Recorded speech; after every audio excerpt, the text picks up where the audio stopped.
Hey everyone, this is Michael again, and welcome to the AEW Dynamite review. Dynamite tonight was from the Cable Dahmer Arena in Independence, Missouri, and the show just ended. And Dynamite tonight, I thought the show was okay.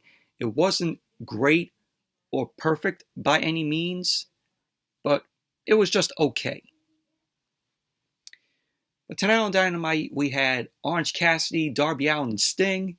They ended up taking on Kip Sabian, The Butcher, and The Blade. The AEW World Tag Team Championship was on the line, where the Guns, Austin and Colton, defend the titles against Top Flight, Dante, and Darius Martin. We also saw a no DQ match with Hook and Stokely Hathaway. We also saw Jon Moxley versus Stu Grayson. Toni Storm versus Skye Blue, which was the bathroom break of the show tonight. Pretty much, I know probably a lot of you took your bathroom break during this match. Obviously, if Skye Blue is on TV and has a match, you already know it's bathroom break. Because you already know Skye Blue's going to take an L. And the main event, Kenny Omega versus HIJO del Vikingo.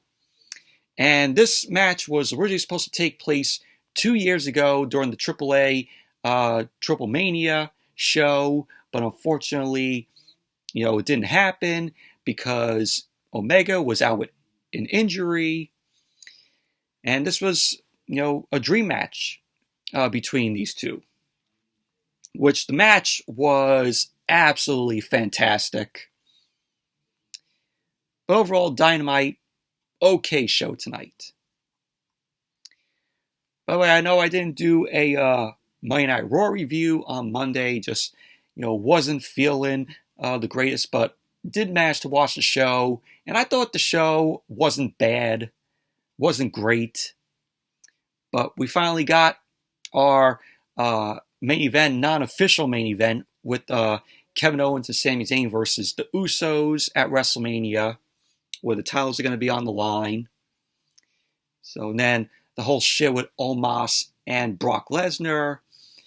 And we're going to have a weigh-in next week on Raw. Are you kidding me? Who asked for a weigh-in? But on to Dynamite. Dynamite opened up tonight, and we saw the Young Bucks, Matt and Nick Jackson. They were being taken out in ambulances earlier today. We don't know what happened. Hangman and Page end up riding in the ambulance. Kenny Omega was left behind, and he was going to the commentary table to discuss what happened. Obviously, the Bucks were probably attacked by the Blackpool Combat Club, as how I am predicting this. But we saw that the Bucks were taken in ambulances. So then we had the first match of the night, which was a trios match. Kip Sabian, the Butcher and the Blade, versus Darby Allin, Sting, and Orange Cassidy. And this was a pretty decent match here. So we had Orange Cassidy end up coming out first, and then Darby Allin made his way out. And then Sting, of course, Tony Schiavone did, "It's Sting!" So he came out. And then Kip Sabian and the Butcher and the Blade end up coming out. They were accompanied by Penelope Ford, Kip Sabian's wife. And what was up with Kip Sabian's hair color tonight? What the fuck was that? When he came out with that hair color, I'm like, what the hell? But the match started off with Kip Sabian and Orange Cassidy. The crowd was behind Orange Cassidy here. So Sabian and Cassidy end up exchanging holds. Cassidy ended up catching Kip Sabian with an arm drag.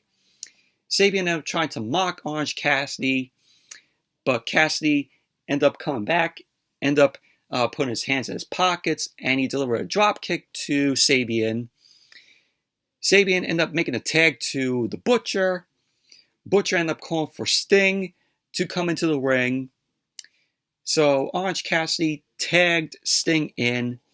Sting came in, and he ended up delivering some forearm strikes to the Butcher. So Sting fought back with some right hands. The Butcher ended up sending Sting to the corner.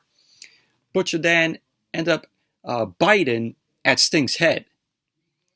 So Butcher ended up stepping over to the opposite corner. He was looking to go for a corner splash, but Sting ended up catching Butcher off guard, ended up hitting a Stinger splash on Butcher. So Butcher ended up tagging in the Blade, and Blade ended up tagging in Kip Sabian. Sabian seemed to be looking for a diamond attack on Sting, but Sting ended up rolling away, and he made a tag to Darby Allin. Darby came in, ended up catching Sabian with the code red. So Sabian ended up going for the cover, and Sabian ended up kicking out. So Penelope Ford got involved. She ended up hopping on the ring apron, which allowed the Blade to intervene, giving Kip Sabian an advantage. So then Dynamite went to commercial. We saw the picture-in-picture. So as Dynamite came back from the commercial, Kip Sabian ended up tagging in. Darby Allin ended up clearing the ring apron. He crawled to his corner, and he ended up getting stopped by Kip Sabian as the Butcher ended up knocking Sting off the apron. Orange Cassidy ended up getting the tag, and he ended up hitting some offense on Kip Sabian, ended up hitting a tornado DDT to Sabian. So Orange Cassidy ended up going for the cover. Butcher ended up breaking up the pin. The Blade ended up running in, but Kip Sabian only ended up getting a near fall. Sabian ended up mocking Orange Cassidy, but Sting ended up getting the tag behind his back. So Sting ended up confusing Kip Sabian at first with the kicks. So he ended up stopping the Butcher, ended up locking in the Scorpion Deathlock.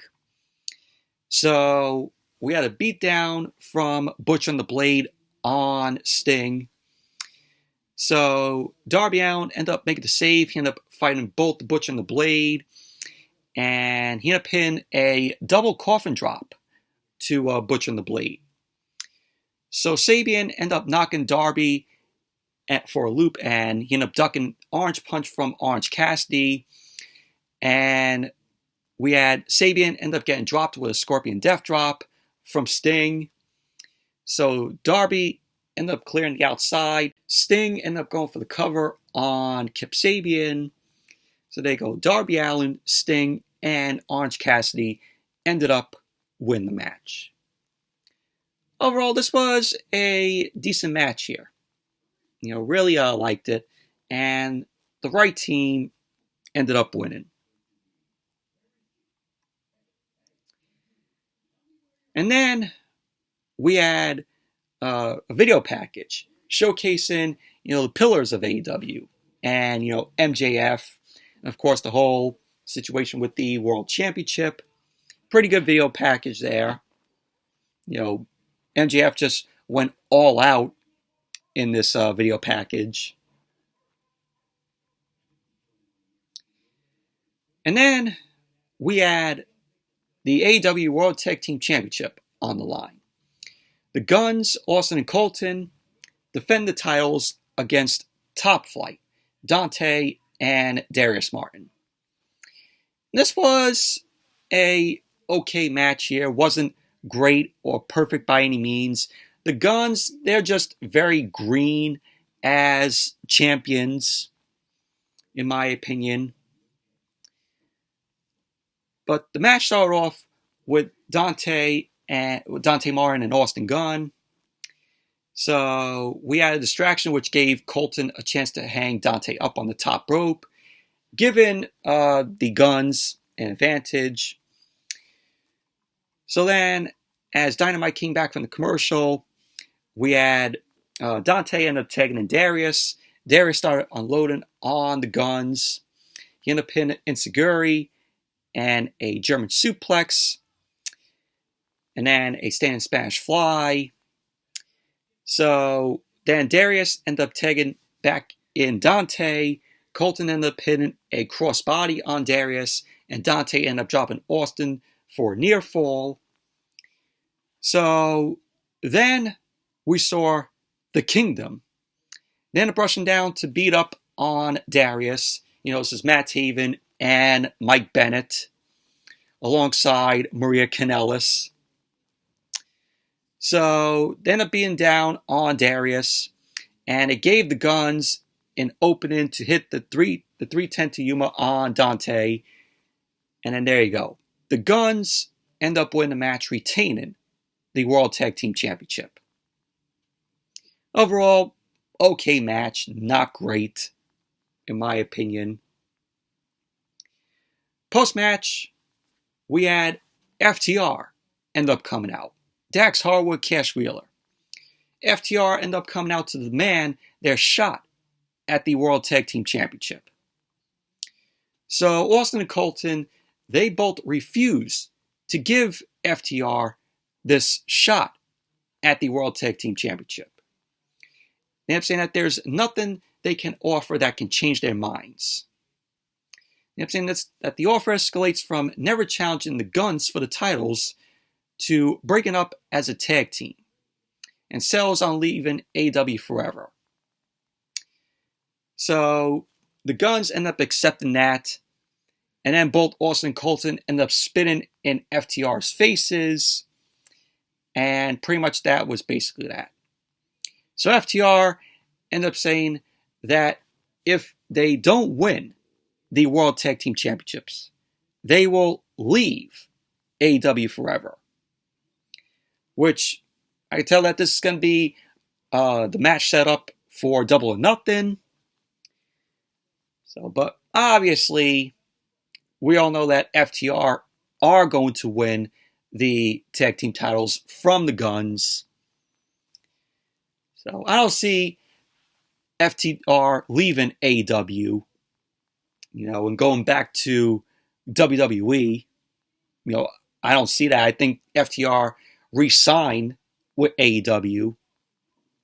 So I think that's going to be your match for Double or Nothing. FTR versus the Guns for the World Tag Team Championship. If they don't win the titles, then they leave AEW forever. Which obviously, that's probably not going to happen.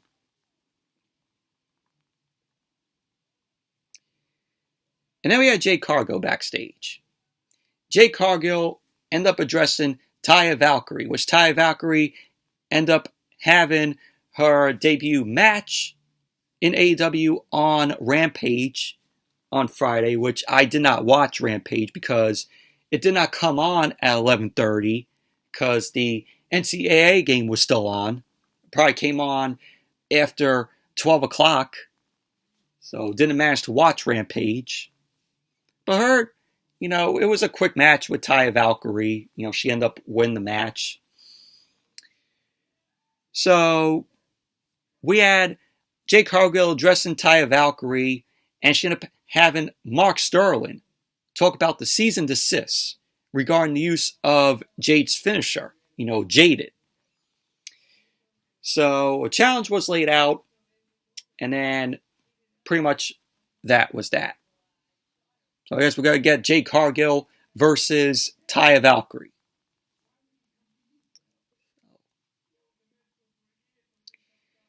And then we had Stokely Hathaway. Stokely Hathaway ended up coming out to the ring with the Firm. This was a no DQ match with Stokely Hathaway versus Hook.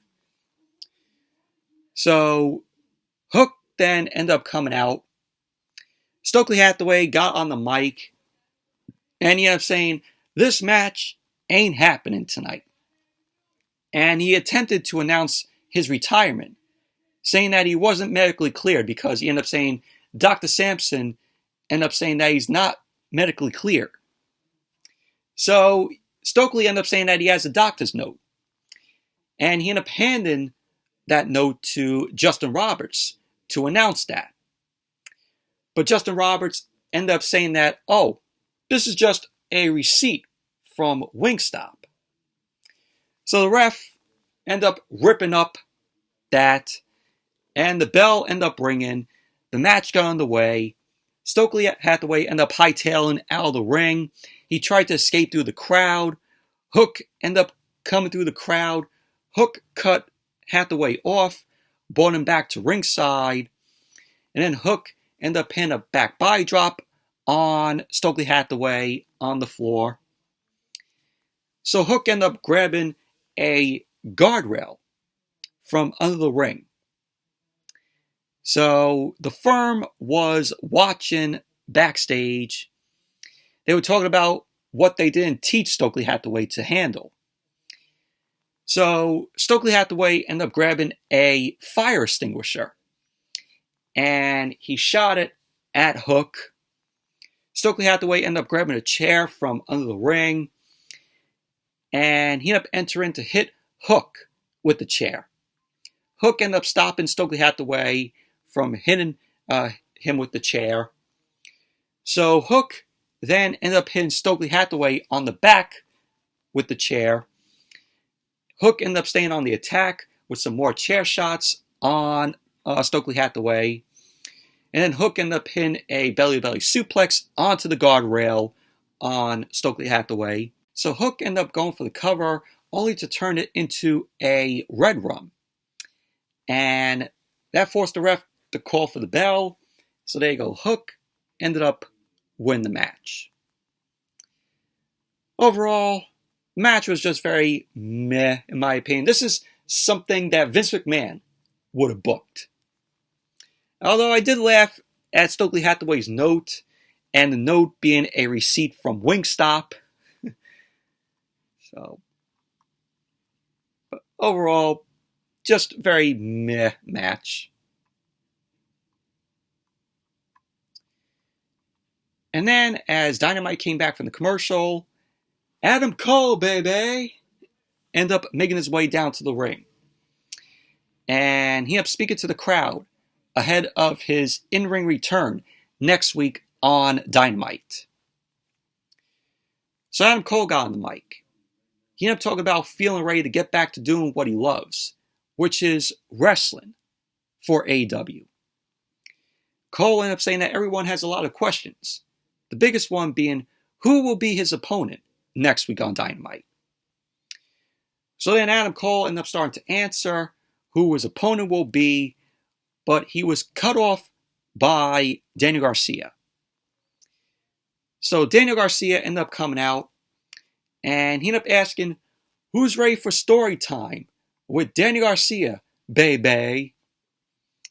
You know, of course, making fun of when Adam Cole says, who's ready for story time with Adam Cole, baby? So Daniel Garcia ended up talking about becoming a real veteran of the ring and a locker room leader. And it's his duty to welcome Adam Cole back and to also put him in his place. So Daniel Garcia ended up updating on Adam Cole, on what he's been up to, while Adam Cole has been playing stupid games on Twitch. And he was running down names of people he beat. He kept saying, oh, Ricky Starks, beat him. Bryan Danielson, beat him. So Daniel Garcia ended up saying that he's been proving himself as one of the best pro wrestlers, or sports entertainers out there. He kept saying, asking what Adam Cole's been doing. So Adam Cole ended up retorting to Daniel Garcia, saying that the Jericho Appreciation Society has given Daniel Garcia a false sense of security and confidence, and that he is still Adam Cole, baby, fought and being some of the very best. So he ended up saying that he's been hoping for a second chance, and he thinks he's found it in Daniel Garcia. So Adam Cole then laid out the challenge for next week on Dynamite for his in-ring return. It's going to be Adam Cole versus Daniel Garcia. And Adam Cole ended up saying that Garcia knows what he's in for. So then we had a stare down between Adam Cole and Danny Garcia, and that was basically that. But overall, looking forward to this match. Looking forward to Adam Cole, coming back in the ring, and it's going to be a good match between him and Danny Garcia. Just really glad that Adam Cole is coming back in the ring. So then we went backstage, and we saw Alex Marvez. Alex Marvez was trying to get a word with Kenny Omega and Don Callis about the whole situation with the Young Bucks that happened as the show began. Don Callis assured Kenny Omega that everything will be fine. So pretty much that was basically that. Then we had Jon Moxley versus Stu Grayson. This was a pretty good match here. Obviously, whenever Jon Moxley has a match, I'm always like, oh, how many seconds or minutes until Moxley ends up bleeding? Because it's like, oh, in every Moxley match, he bleeds. But thankfully, Moxley did not bleed tonight. I think Tony Khan knows that when Moxley has a match and he starts bleeding, everybody says, oh, why is Moxley bleeding in every single match? I think Tony Khan just says to Moxley, all right, you're going to have this match, just bleed, because we know it annoys the fans as when you start bleeding. A lot of people don't want to see, you bleed. But let's just make you bleed anyway. So that's the whole sense I get. I think that Tony Khan, says, all right, Moxley, we're going to make you bleed in this match this week because we know when you bleed, it annoys the fans. And I see the fans going, oh, well, does Moxley have to bleed in every single match? So that's why I think of that. I think they know that the fans, say, oh, Moxley bleeds too much. But the match started off with Stu Grayson and Jon Moxley. They were laying chops on each other in the corner. Of course, you had the Dark Order out there. And you also had Claudio Castagnoli and Wheeler Yuta there. So it was a very physical start to the match. Mox ended up dropping Grayson down with a side headlock takeover. Mox ended up going for the cover. And Grayson ended up kicking out. A couple of near falls there, but Stu Grayson ended up getting back to his feet. He ended up sending Moxley to the ropes, but Mox came back, ended up dropping Grayson down.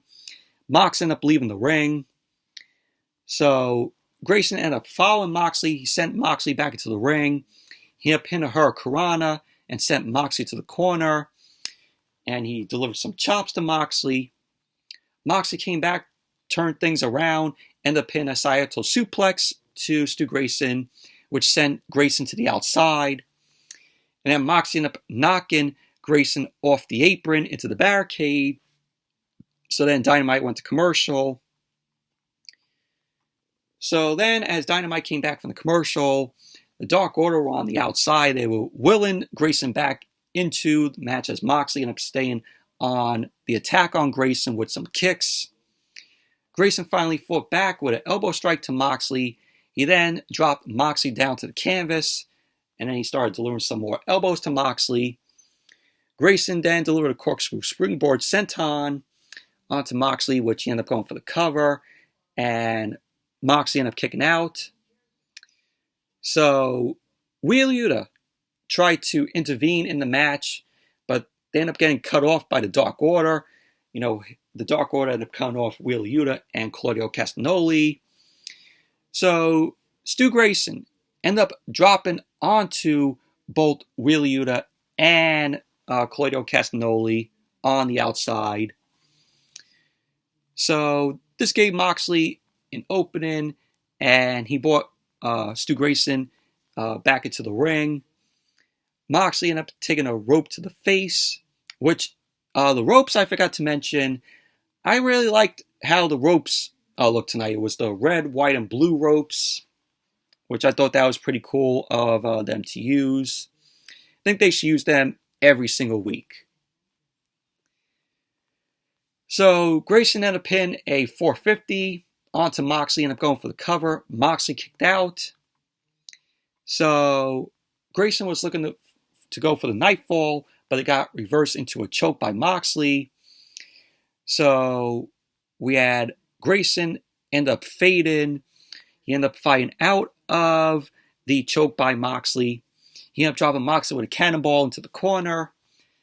So the paradigm shift was reversed and countered, which forced Moxley to drop after a kick delivered by Stu Grayson.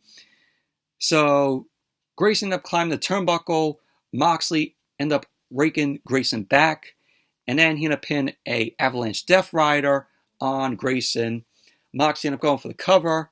And there you go. Moxley ended up winning the match.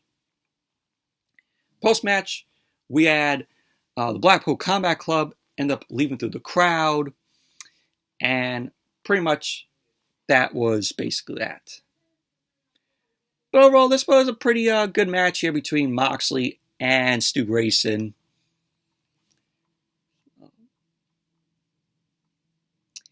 And then we had Ricky Starks backstage. Ricky Starks ended up addressing the attacks on Juice Robinson.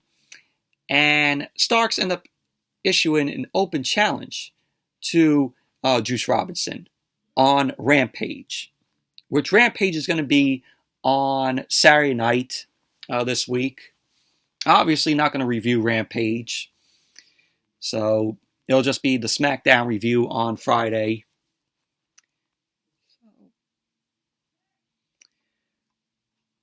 There you go. Ricky Starks issuing an open challenge to Juice Robinson on Rampage. And then, as Dynamite came back from the commercial, we had a QTV segment, which featured Phoenix getting beaten up by Powerhouse Hobbs, along with them calling out the Lucha Brothers and mocking Wardlow's passport-related issues. So it was just QT Marshall and his goons doing this. These QTV segments are fucking awful. Absolutely terrible. So there is a TNT Championship match. It's going to be Powerhouse Hobbs versus Penta. So that's going to take place on Rampage. And then we had Toni Storm versus Skye Blue. Did not even care for this match. Did not even give a shit about this match. This is what I did during the match. Texting away. Obviously, if you have Skye Blue in the match, you already know how it's going to go. You already know she's going to be taking an L. Sky Jobber. So Toni Storm ended up going out on Skye Blue. So Skye Blue started to fight back, ended up hitting a nice drop kick on Toni Storm, who regrouped to the outside. Of course, you had Saraya and Ruby Soho out there, which they're calling themselves the Outcasts. Toni Storm, Saraya, and Ruby Soho. So I thought is a stupid name, the Outcasts. So Skye Blue ended up taking Toni Storm out on the floor. Skye Blue ended up taking Toni Storm back to the ring, climbed up the turnbuckle. And Skye Blue ended up getting dropped down by Toni Storm, who delivered a haymaker. And then Toni Storm followed up with a hip attack, sending Skye Blue to the floor. So we had Toni Storm end up distracting the ref. The Outcasts, Ruby Soho and Saraya, end up attacking Skye Blue on the outside. So then, at the end of the match, we had Toni Storm end up hitting a hip attack on Skye Blue, and then a German suplex, to which Toni Storm followed up with the Storm Zero on Skye Blue. So there you go. Toni Storm ended up winning the match. Post-match, the Outcasts end up sliding into the ring. They end up being down on Skye Blue. They were going to spray paint on Skye Blue, but out came Riho and Will Nightingale to make the save. So the Outcasts end up retreating out of the ring, and that was that. The Outcasts, with Saraya and Toni Storm and Ruby Soho, they're just a female NWO. So they're coming out there with the spray paint, spraying their opponents, just like the NWO. Yeah, we got to have a female NWO. But overall, it's a very nothing match, in my opinion. And then we went backstage, and we had a medical update on Stu Grayson. So medical personnel were there. Jon Moxley ended up standing next to Stu Grayson, and then started choking on Stu Grayson.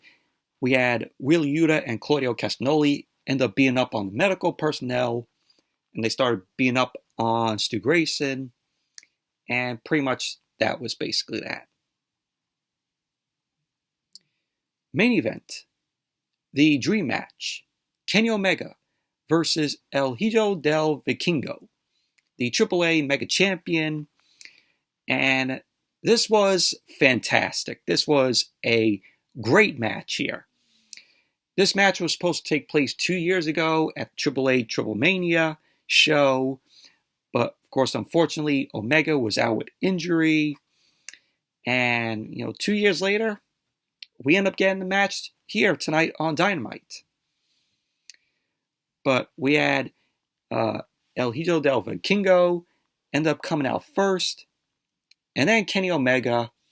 Kenny Omega ended up coming out accompanied by Don Callis.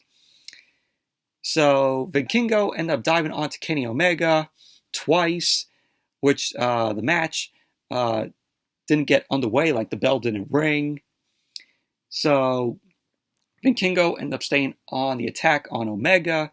Omega turned it around with some rights and lefts, and the bell ended up ringing. Omega ended up sending Vikingo to the corner. He ended up hitting a crossbody, and then Vikingo ended up hitting a Implosion Hurricanrana on Omega. Vikingo continued to hit some big moves on Omega, and he ended up hitting a shooting star press on Omega on the outside, which was great. This is the first time I've seen El Hijo del Vikingo in a match, and the guy is just absolutely amazing. I think Tony Khan needs to sign Vikingo just by what we saw in the match tonight with Kenny Omega. So Omega ended up getting sent back to the ring. Vikingo ended up hitting a 450 springboard on Omega. He ended up going for the cover, and Omega ended up kicking out. So Omega was in the corner. He ended up taking a kick to the face by Vikingo. We had Omega and Vikingo end up trading chops. Omega ended up getting the advantage with some right hands to Vikingo. He ended up catching Vikingo with a tilt-a-whirl backbreaker, and Omega ended up going for the cover. Vikingo ended up kicking out. So Omega ended up going for another cover, and Vikingo ended up kicking out. So we had Omega end up going to the ring, looking under for a weapon, and he ended up pulling out a table. And Kenny Omega ended up setting the table up, and then Dynamite went to commercial. And then as Dynamite came back from the commercial, Vikingo ended up surprising Omega with some offense, and it ended up with both guys on the apron. They were exchanging chops. Omega ended up hitting a pump kick on Vikingo. Omega then followed up with a delayed monkey flip, which that monkey flip looked really awesome, and sent Vikingo on the apron on his back. So Vikingo ended up falling to the floor, which that had to hurt. The ring apron is the hardest part of the ring, and Omega doing that monkey flip onto Vikingo. Vikingo ended up hitting hard. That was just crazy. So Omega had his eyes on the table. He continued his attack on Vikingo. He brought Vikingo back on the apron to go for a Snapdragon suplex, but Vikingo reversed that into an enziguri to Omega. Vikingo then climbed up to the top. He ended up delivering a awesome Dragon Rana to Omega onto the floor. Just absolutely fantastic spot there. So Vikingo ended up recovering. He ended up bringing Omega back to the ring. He ended up hitting a corner splash, and he set Omega up on the top rope. Omega started fighting back, and Omega ended up hitting a powerbomb, which he reversed that into a hurricanrana on Vikingo. Vikingo ended up going for a Phoenix Springboard Splash, which was awesome, and he ended up going for the cover. Omega kicked out. Vikingo was going for another springboard attack, but he ended up getting hit with a powerbomb from Omega. And then Omega ended up hitting the V-trigger to Vikingo. Omega ended up going for the cover, and Vikingo ended up kicking out. Omega then ended up hitting a full Nelson Snapdragon suplex on Vikingo, which allowed Omega to set up for another V-trigger. He ended up pulling Vikingo back into the ring, looking to go for the one-winged angel. Vikingo managed to fight out of that. He ended up going to the corner, and he ended up hitting a big swan dive reverse Karana, which looked pretty awesome. It sent Omega rolling onto the table on the outside, and it gave Vikingo to hit the 630 splash on Omega through the table, which that 630 looked absolutely great. And the crowd was loving this match. They were like, "This is awesome. This is awesome." So both guys were down on the outside. Omega struggled to his feet, as did Vikingo. Both men end up making it into the ring right when the ref counted 9. So Vikingo ended up going for a cover, and Omega ended up kicking out. So you had Omega end up hitting the V-trigger. He ended up going for another V-trigger, which got reversed by Vikingo. Vikingo ended up hitting a sunset bomb on Omega. He ended up going for the cover, and Omega kicked out. Vikingo ended up going for another 630, but he ended up missing. Kenny Omega ended up fighting back at Vikingo, and he ended up hitting the one-winged angel. So Omega ended up going for the cover, and there you go. Kenny Omega ended up winning the match. So post-match, Omega ended up making it back to his feet, and he gave a sign of respect for Vikingo. Tony Schiavone ended up coming to the ring to interview Omega, but Omega got interrupted by the Blackpool Combat Club. Moxley, Claudio, and Yuta end up running to beat down on Omega.